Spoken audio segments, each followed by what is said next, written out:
আমার গাছগুলো দেখেন অনেকগুলো পাতা হয়েছে, কিন্তু আমার এই জবা গাছটা ভালো মতো রোদ না পাওয়ার কারণে সাদা সাদা পোকা হয়েছে। এখন এটাকে নিয়ে ছাদে দিব, তাহলে ছাদে পরিপূর্ণ রোদ পাবে আর হচ্ছে পোকাগুলো চলে যাবে।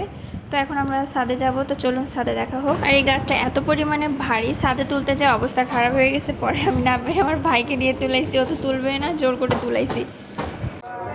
এটা হচ্ছে আমাদের ছাদ।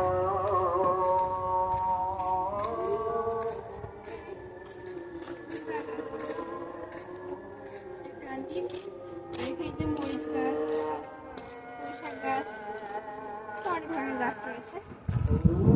তো এখন আমি আমার গাছটা হচ্ছে রোদে দেবো, কারণ দেখলাম এটা কিরকম পোকা হয়ে গেছে এখানে।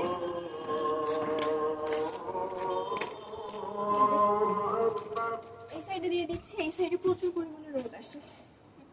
এখন চারপাশে ভিউটা দেখেন কি সুন্দর।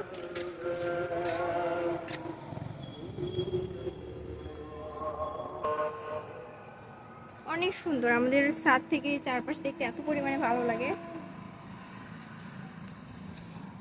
একটু ছায়া পেয়েছি এই যে এটার, কিন্তু দেখেন এত পরিমাণে রোদ, আল্লাহ বলার বাহিরে, অনেক রোদ। এই যে আমাদের বাসার এখানে মসজিদ আছে, আজান হচ্ছে, আজকে শুক্রবার, সবাই নামাজ পড়তে আসবে। আর এই মাঠটা ভরে যায়।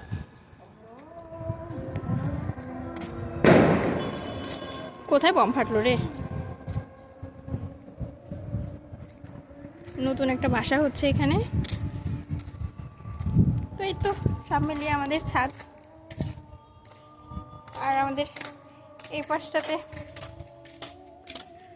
পানির লাইন করে দেওয়া রয়েছে।